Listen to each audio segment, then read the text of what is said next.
I'm sorry. This video had to be made. Had to be made.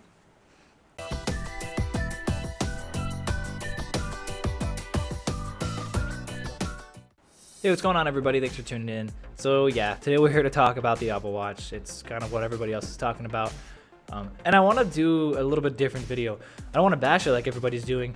And I'm not here to support it per se, but I'm here to help explain what it means for the industry and for the market a little bit better. So keep in mind that everything I'm saying is coming from a guy who's got a OnePlus One and a Nexus 6, as well as a GWatch R. So I'm definitely heavily invested in the Android ecosystem, Google ecosystem, and I don't even own an Apple product. Not because I dislike them per se, I just prefer the services that Google offers. Keep all that in mind, and let's try to understand a little bit what the Apple Watch really means for the market. So first things first, price. Yes, it's definitely more expensive than everything else. GWatch R's pricing, it starts and it ends at $300. Now there's a couple of different factors. One, it's not an Apple product. Two, it doesn't have the customizability that the Apple Watch offers. Few other watches really offer that. The Moto 360 does. It offers a pretty good suite of customizing, especially now that Moto Maker is available for it. So that's really cool, and that's definitely a good step in the right direction. But I think Apple is a little bit more of a household name than Motorola. You look in any household and you're probably going to find a number of iPhones, an iPad or iPod. Every kid has an iPod. Every preteen kid ever just has an iPod Touch. It's just what it is. And anymore, now they're just going straight to phones and getting iPhones. Apple is just a very, very well marketed company. Think about the marketing aspect of it. When have you ever seen a Samsung or a Google or anything advertised in the technology space that even compares? When you present your product as the best in class, why would anybody even want to consider it? And I really have to applaud Apple for doing that. Or why would they want to consider anything else, I should say? I've got to applaud them for it because they do a fantastic job at presenting their products. And for the most part, they're really, really damn good at what they do. Now, there are pros and cons to this argument. On one side, when you have a product like an Apple product, you typically, not always typically though, have a few less features or maybe less options or less customizing. But those features that you do get are typically a little more fine-tuned. Take iMessage, for example. We don't have anything like iMessage on Android. We don't. We wanted Hangouts to be the iMessage of Android. It's not. I don't think it's ever going to be, truthfully. But things like that just work. And that's what the end consumer cares about. The large percent of the market, they just want something that's flat out just going to work. It's going to do what they want to do and maybe look pretty in the process. And I think that Apple products typically check all those boxes pretty well. And I've got to applaud them again for doing that because they market extremely well. Two, unlike Google, Apple is a hardware and software manufacturer. Google just does software. In fact, Google does a million other things. They don't just do Android. They do search. You Google something, you don't Bing it. Okay, a couple of you Bing it. You don't Yahoo it. Okay, 3 of you Yahoo it. But you get the idea. Google is just literally a phrase. It's also a company. It's a thing. It's in the dictionary, for Pete's sake. Oh, let me Google that real quick. That's just a normal phrase in our society now. Google does a lot more. So to a certain degree, they can't put all their resources into one area because they have so many areas. Kind of like the phrase, jack of all trades but master of none.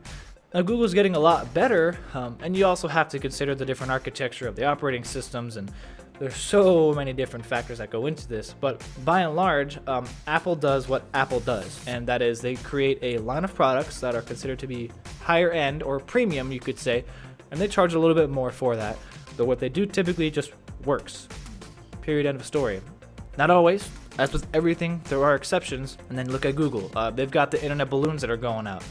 They've got Android across a million different phones. Actually, technically a billion phones now.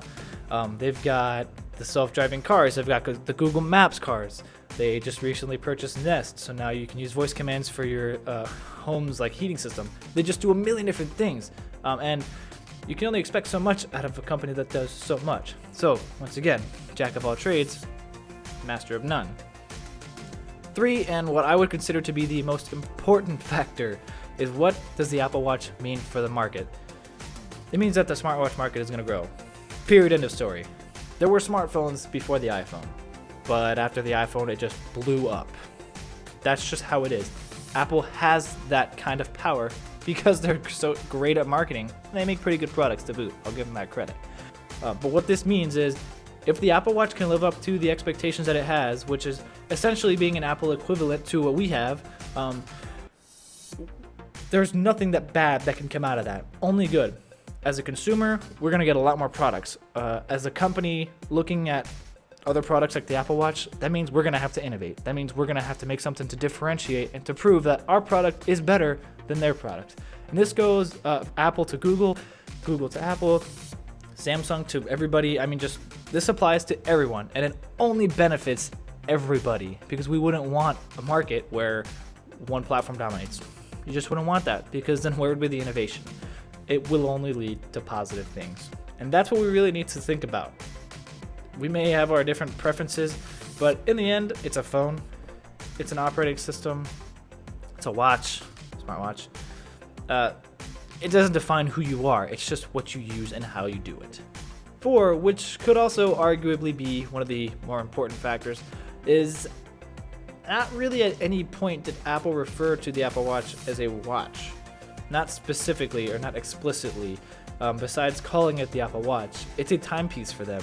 And that little cog that they turned in your head with that makes a world of difference. And this goes back to the marketing part of it.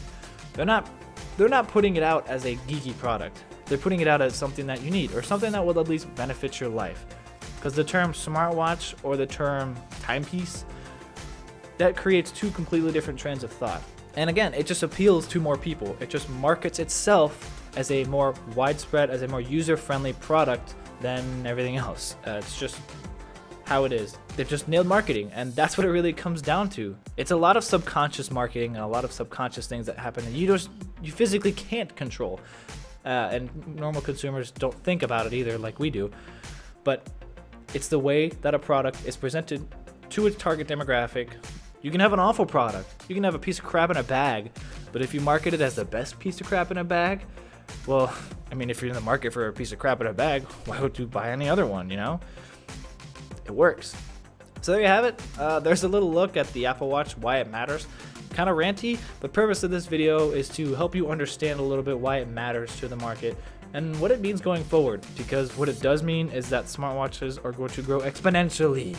Hopefully not in size, but definitely in market share. I want to see a future where we can go all James Bond style and just be like, do this for me. Or Iron Man style. All right, Jarvis, change my thermostat or drive my car. Hell, I don't know. Just, I want that kind of future. I want to be alive when it happens. And we got to face the facts. This is going to help us get there. Thanks for watching. Thanks for listening to me rant. If you have any opinions on this, whether they agree or disagree, don't feel shy and we can have an educated conversation. I'm not about arguing. I hope that it helped you learn a little bit. And as always, I'll see you in the next video.